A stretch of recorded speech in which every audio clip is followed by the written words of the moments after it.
Wenn ich durch Garden gehe, Schönen guten Morgen, hier ist das Garden, Multikulti-Stadtteil vom Garden.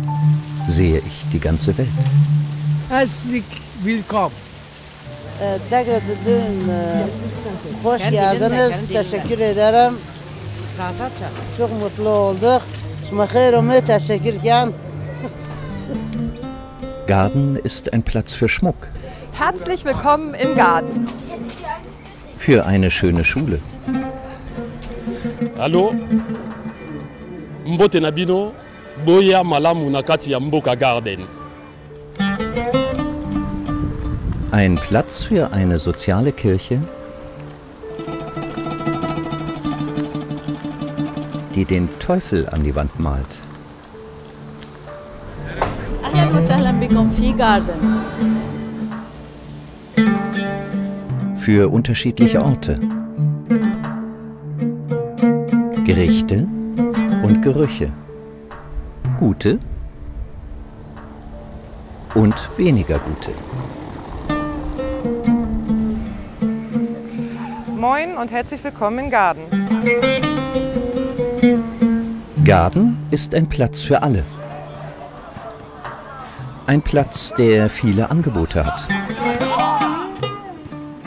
Kiel kentimizin Garden semtinde yapılan bugünkü etkinliğe hepiniz hoş geldiniz, şeref verdiniz. Teşekkür ederiz. Garden ist bunt. Willkommen im Garden. Garden ist ein schöner Park. Hallo Leute, herzlich willkommen in Garden. In Garden ist Kunst. Garten, schön. Bunt. Bunt? Bunt. Garden ist sehr vielfältig. Wuselig. Ja. Sehr lebendig. Lebendig, ja, viel lebendig. Ja. Ja, die Leute sind offen und ehrlich. Ehrlicher wie in manch anderen Stadtteilen. Also was mir hier auch in Garden sehr auffällt, ist, dass die Menschen sehr offen sind. Also die haben die kommunizieren, die freuen sich, die nehmen das Projekt auch sehr herzlich an. Garden ist ein Platz für Greta und ihr Kunstprojekt im öffentlichen Raum. Und ich finde, hier ist es halt so ein Paradebeispiel, dass man einfach mit so, ich sag mal, relativ einfachen Mitteln, indem man halt Pinsel und Farbe hinstellt und etwas, ich sag mal, Ansehnliches macht und die Leute kommen vorbei, dass man spontan mit fremden Leuten direkt in den Austausch kommt. Und das finde ich halt echt beeindruckend, dass man da eigentlich gar nicht so viel machen muss und die Leute öffnen sich dafür. Ja, aus allen Schichten oder Altersklassen auch, vom älteren Herrn bis zum Kleinkind. Jeder hat mitgemalt. Greta verwirklicht 2024 ein Kunstprojekt mit öffentlicher Förderung. Auf einer ungenutzten Fläche auf einem Hof hinter einem Einkaufsmarkt entsteht ein Bild. Ich mache halt ein Projekt, in dem wir gemeinsam eine Wand gestalten, das heißt mit Punkten tatsächlich und Fassadenfarbe hier diese komplette Wand aufbauen. Und Punkte hat halt den Zweck, erstens ist es halt sehr simpel, das können halt alle machen, von den kleinsten Kindern bis Menschen mit Beeinträchtigungen, Seniorinnen und Senioren können mitmachen. Und es macht halt so ein Gleichheitsgefühl, das heißt, wenn wir uns alle an diese Regel halten, dass es Punkte gemalt werden letztendlich, fließt das Bild zusammen und es entsteht dann halt ein Gesamtwerk. Ein Werk, das im Rahmen einer Förderung der Stadt Kiel für interventionistische Kunst in Kiel-Garden entstanden ist. Die Intervention ist der Eingriff einer unbeteiligten Kraft in eine bestehende Situation. In der Kunst schafft sie Aufmerksamkeit. Sie gibt einen Impuls. Eine Kunst, die eben aus Galerie hinausgeht, also im öffentlichen Raum und mit diesem öffentlichen Raum was macht, also den irgendwie verändert. Dass irgendwo ein Eingriff vorgenommen wird, der halt auffällig wird. Dass man nicht innerhalb der Normalität mitreißt, sondern dass man quasi ein Signal setzt oder natürliche Abläufe irgendwie vielleicht im guten Sinne stören oder so. Natürlich auch, dass die Menschen wichtig ist, dass die beteiligt sind, dass die das irgendwie selbst machen, aber auch, dass es auch nachher sichtbar ist. Wie das Projekt, das Ju und Julia 2022 umgesetzt haben. Es trug den Titel Scherben bringen Glück. Ein Projekt mit Mosaik. Wir hatten 10 Tage lang, ja. Jeder kann vorbeikommen und wenn man kaputte Scherben zu Hause hat, dann kann man auch mitbringen. Und Julia hat selber ganz viele Scherben hergestellt, die mit dem alten Geschirr, die man oft wegschmeißt und so. Für 10 Tage war der Veneta-Platz ein Ort, an dem jede und jeder Teil des Projektes werden konnte. Gestalten, zusammensetzen, Kunst schaffen und vor allen Dingen mit anderen ins Gespräch kommen konnte. Ein Treffpunkt. Menschen kamen vorbei, blieben stehen, machten mit, kamen wieder. Das war ganz gemeinsame Arbeit mit Passanten und hier Bürger oder Familie und Künstler und ja, Oma und Opa, Kinder. Also Kinder vor allem, also die haben nicht so die Hemmung, die kommen auf einen zu. Und alle hatten damit Spaß, also diese Stein, also diese Scherben da drin zu wühlen und die zu suchen und also die irgendwie in die Hand zu nehmen. Mit Farben und Formen. Ja, das ist das Besondere. Es gibt sehr viel Zufallsbegegnung und dann die normale also Stimmung wird plötzlich verändert durch die Kunstprojekte. Das finde ich so einmal so ganz andere so Umgebung zu haben. Das finde ich sehr schön, ja. Nach einer Ausstellung auf dem Veneta-Platz, die einen Monat dauerte, hatten die Teilnehmer die Möglichkeit, die Mosaiken abzuholen und mit nach Hause zu nehmen. Einige blieben zurück und mit diesen Mosaiken hat die Vermieterin von Ju den Hof des Hauses gestaltet. Und hier eine besondere, bleibende Atmosphäre geschaffen. Das Projekt Scherben fand statt, kurz nachdem ich nach Garden gezogen bin. Und war für mich einfach eine tolle Möglichkeit, so einen ersten Kontakt mit den Menschen im Stadtteil zu bekommen. Und ja, ich bin dann dahin, habe auch eine Scherbe beklebt und die Scherbe liegt immer noch bei mir in der Küche. Und, ja.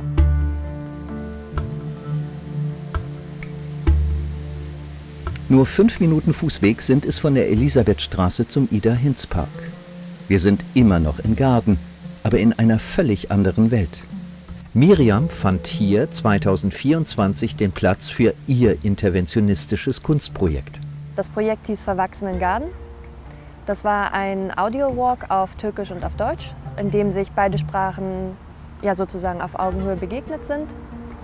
Und es ging im Audio-Walk darum, dem Stadtteil Garden eine Stimme zu geben anhand des Bildes eines kleinen Pflänzchens, das langsam mit dem Stadtteil verwächst. Also ich komme mir, wenn ich an einen Ort neu komme, vor wie so eine kleine Pflanze. Und genau, ich erkunde meine Wege, ich verwachse immer mehr mit dem Ort.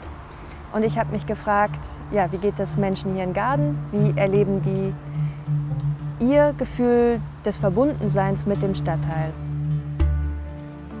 Garden'a kök salmaya hoş geldiniz. Sizleri Garden ile kaynaştıracak bir sesli yürüyüşe davet ediyoruz. Willkommen bei Verwachsen in Garden, ein Audiowalk, der euch mit Garden zusammenwachsen lässt. أهلا وسهلا بGarden. Um zu wachsen, braucht es andere Menschen. Mal ziehen sie dich, mal ziehst du sie.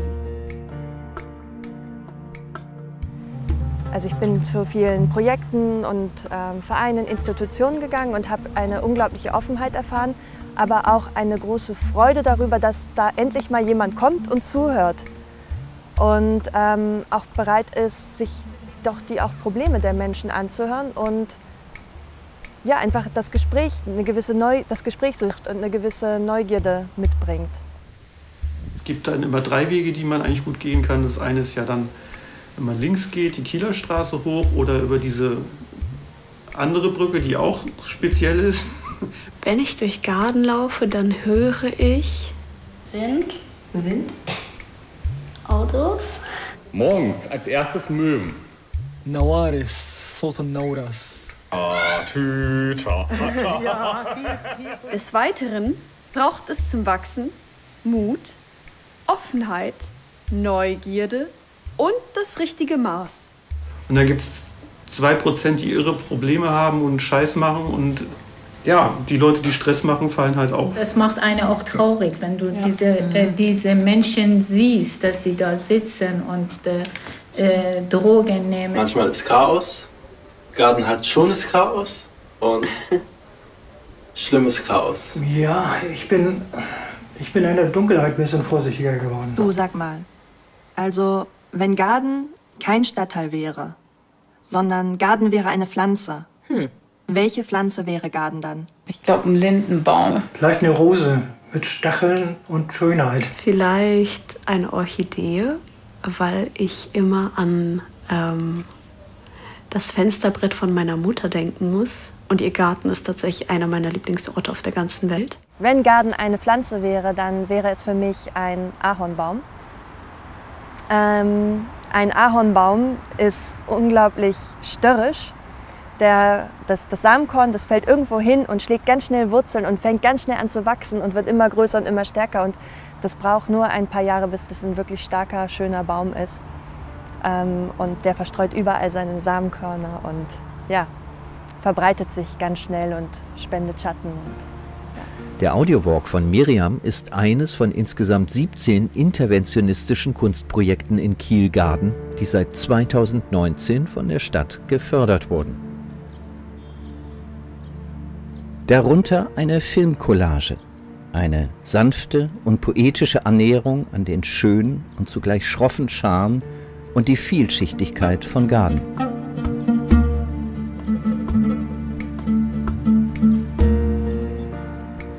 Zeichnungen von Schülerinnen und Schülern, die Geschichten von ihren Lieblingsplätzen in Garden zeigen.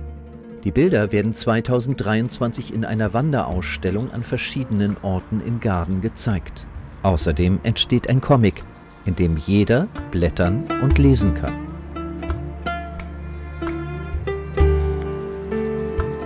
Es werden leere Flächen im öffentlichen Raum neu und lebendig gestaltet. Aus tristen Orten werden Plätze, an denen Menschen stehen bleiben, die Details erkunden und ins Gespräch kommen. Eine Unterführung. Teile eines Parkdecks.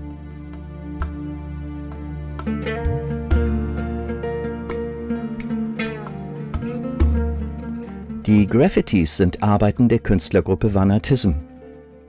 Entwickelt worden sind sie aber allesamt unter Beteiligung der Menschen in Garden. Wie auch die Bilder an den Wänden des Treppenaufgangs im Veneta-Zentrum. Wir haben ja 2 Workshops abgehalten im Vorfeld, um mit den Besuchern und Menschen aus Garden Ideen zu sammeln, Motive zu sammeln. Und da sind auch richtig viele beim Workshop anwesend gewesen und haben ganz viele Ideen und Wünsche mit eingebracht, haben gemeinsam mit den Graffiti-Künstlern einen Entwurf gestaltet und hatten total Freude und Spaß daran, dass ihre Motive, die sie sich überlegt haben, die ihnen am Herzen lagen, dass die dann auch in dem Bild wiedergefunden werden konnten. Und als sie dann das fertige Graffiti gesehen haben, ja, erfüllte die das total mit Stolz, dass sie daran beteiligt waren und ja, die Idee mit umgesetzt haben einfach. Wir haben Regenbogen gemacht. Das war schön. Mein Kleines. Künstlerische Aktionen, in denen sich die Menschen wiederfinden.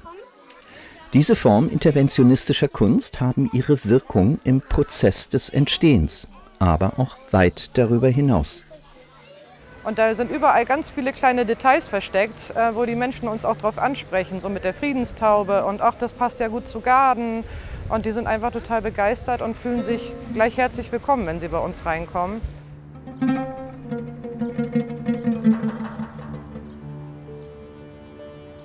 Ein Projekt mit langfristiger Perspektive und Wirkung ist auch die Umgestaltung des Bahide Arslan Platzes.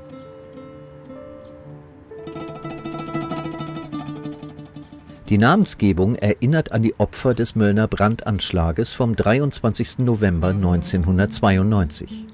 7 Jahre später wurde der Platz in Kiel-Garden eingeweiht. 2020 startete ein bemerkenswertes interventionistisches Kunstprojekt in enger Zusammenarbeit mit der Familie Arslan. Wir haben am Anfang so Ibrahim Arslan besucht und dann von ihm auch viel gehört und daraus auch so viel gelernt selber. Gardener Künstlerinnen, Künstler, Bürgerinnen und Bürger waren aufgerufen, über die Gestaltung des Platzes nachzudenken, zu diskutieren, zu schreiben, zu zeichnen und schließlich zu entwerfen.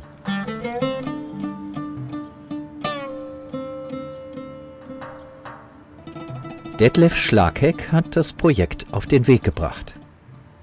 Also bei der ersten Wand, die hatte den Titel Gedenken. Da ging es darum, wie man diesen Platz hier verändern könnte, und zwar in Bezug auf den Gedenkcharakter dieses Platzes. Also wie kann man hier den Platz so verändern, dass ein Gedenken an die rassistischen Anschläge in Mölln hier besser vertreten wird, als es vorher war. Dann gab es die zweite Wand, und zwar Gestalten war der Titel dieser Wand. Und bei dieser Wand ging es darum, Vorschläge zu machen, wie man hier die Atmosphäre des Platzes günstig beeinflussen kann. Dass man sich hier gerne hinsetzen will, dass man hier sein will, dass man sich hier wohlfühlt. Und bei der dritten Wand, die hatte den Titel Leben. Und das war sozusagen die Freestyle-Wand. Dort konnten dann Vorschläge angebracht werden, die sich im Allgemeinen damit beschäftigen, wie es hier einfach mal besser laufen könnte. Also hier bei uns im Stadtviertel oder auch weltweit oder überregional, was muss man tun, damit so ein Zusammenleben zwischen den einzelnen Gruppen und Menschen einfach besser funktioniert. Diese 3 Wände hatten wir, und die Passanten sind hier auf den Platz gekommen und sahen eigentlich auch schon sofort, worum es ging. Und zum Schluss war es halt ein ganz einfaches Konzept, was jeder auch verstanden hat, dass man da einfach seinen Senf dazu gibt. Das waren dann entweder Bilder oder auch Texte oder auch Mischungen davon.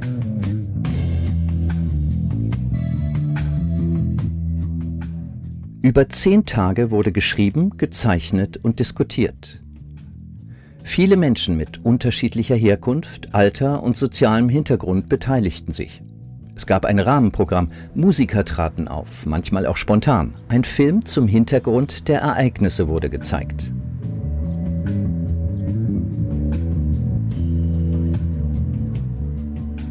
Die Familie Arslan war anwesend. Ibrahim, der den Anschlag als 7-Jähriger überlebte, sprach zu und mit den Menschen. Auch sein Vater Faruk war vor Ort.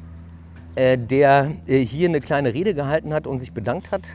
Und das war wirklich herzergreifend, weil man sehen konnte, er hat gerne gesprochen. Es kam so unglaublich tief aus dem Herzen, dass mir jetzt irgendwie kriege ich noch hier so eine Gänsehaut auf dem Rücken. Also das ging direkt von seinem Mund in die Herzen der Menschen.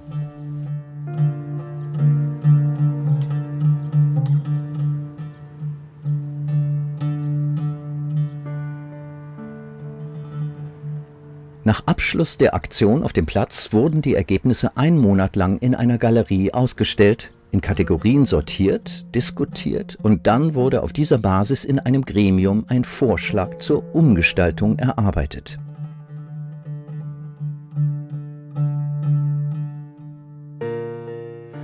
Ein Vorschlag erarbeitet von Bürgerinnen und Bürgern im Rahmen eines interventionistischen Kunstprojekts. Zum Schluss ist es ja so, hier wird ja tatsächlich etwas verändert. Und zwar auch, ich sage jetzt mal in Anführungsstrichen, rabiat. Hier finden ganze Umbauten statt, Pflanzungen, Pflasterungen und so weiter. Auch der Verkehr wird hier abgeschaltet. Und das ist natürlich tatsächlich ein spürbarer Eingriff. Die Umsetzung braucht Zeit. Langwierige Planungs- und Genehmigungsverfahren werden auf den Weg gebracht. Also das ist dann im Gespräch mit dem Tiefbauamt dann deutlich geworden, wenn hier solche Aktionen stattfinden, dann wäre es sozusagen ein normaler Zeitraum, den man abwarten muss, damit diese Umbauten dann fertig sind. Kleine, schrittweise Veränderungen sind sichtbar. Fahrradständer werden versetzt, ebenso ein Kunstwerk. Eine Baustelle taucht auf, verschwindet wieder. Die Veränderungen als Folge des künstlerischen Projekts zeigen seinen Erfolg. Der Impuls und die Wünsche der Bürgerinnen und Bürger werden aufgenommen und führen zu tatsächlichen baulichen Veränderungen. Eine bedeutende Umgestaltung, die Schritt für Schritt verwirklicht wird.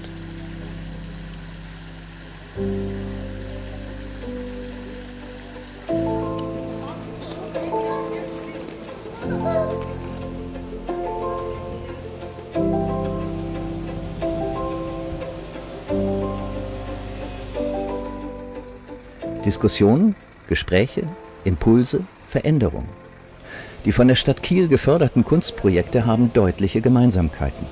Menschen treffen sich an frei zugänglichen Orten, im öffentlichen Raum, finden eine Verbindung über die Kunst, die sie selbst gestalten, tauschen sich aus. Wie hier 2024 im Medusa-Hof bei den Art Creational Days. Die Sachen, die wir hier vorbereitet haben, wie zum Beispiel die Collage, die wir heute erarbeiten wollen, oder auch die generell irgendwie größeren Leinwandbilder, wo man mit Acrylfarbe arbeiten kann, soll in der Gemeinschaft entstehen, sodass man dadurch halt auch in den Austausch kommen kann und miteinander sprechen kann über die Kunst, die man gerade zusammen irgendwie erstellt. Die Veranstaltung geht über 3 Tage. Gespräche, Musik und Kunst mit Blick auf den Stadtteil, seine Menschen und seine Themen. Und gleichzeitig hatten wir auch noch eine Kooperation mit dem Zeig. Die machen jeden Monat einen Clean-up in Garden. Und da haben wir geschaut, auch, dass wir irgendwie Müll finden, der brauchbar ist, sodass wir das heute für die Collage verwenden können. Kooperationspartner in diesem Projekt ist auch Zino Nuller.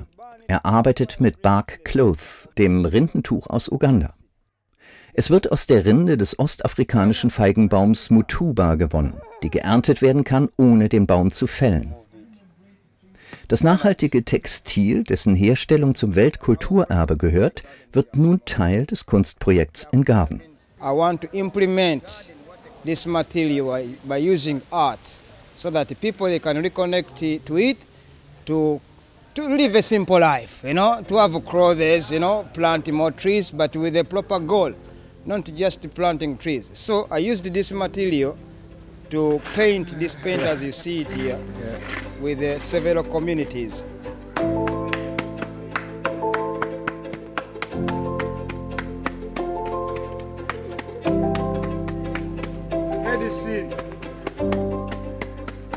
In Garden ist Kunst. Kunst, die zu den Menschen kommt, die Impulse setzt, dazu auffordert, sich zu beteiligen und die Überraschendes bewirken kann.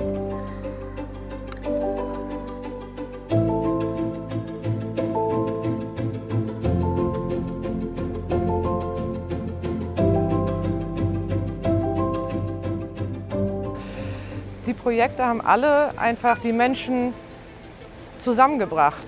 Also das, was sonst vielleicht gar nicht so natürlich hier im Stadtteil stattfindet, zwischen verschiedenen Generationen, verschiedenen Kulturen, dieser Austausch und dieses Netzwerken, das haben die Projekte geschafft. Also das heißt, von klein bis groß, von alt bis jung, sind die Menschen zusammengekommen und haben gemeinsam kreativ gearbeitet, ihre Ideen mit eingebracht und haben auch so ein Stück Selbstwirksamkeit erfahren, dass die Menschen mitgestalten können, ihren Stadtteil, ihre Ideen mit einbringen können, dass sie gesehen werden, gehört werden und gemeinsam etwas erschaffen, wo man nachher einfach auch stolz drauf sein kann, weil man es teilweise täglich sieht und daran vorbeigeht und sich darüber austauscht, ins Gespräch kommt.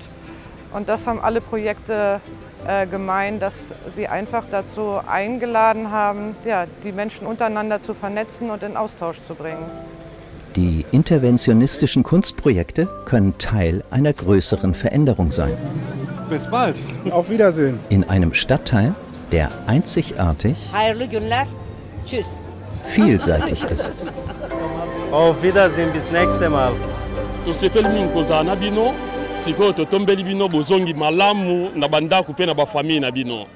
Ja, ich denke, dass Zuhören und Verbindungen zwischen Menschen schaffen, gerade heute unglaublich wichtig ist und dass da Kunst oder auch interventionistische Kunst einen sehr guten und großartigen Beitrag zu leisten kann.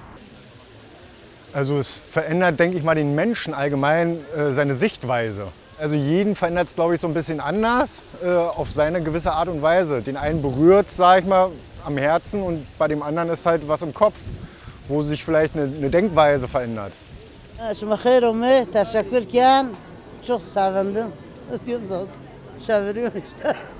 Es ist vielleicht nicht viel, aber es ist schon, ich glaube daran, dass es bleibt.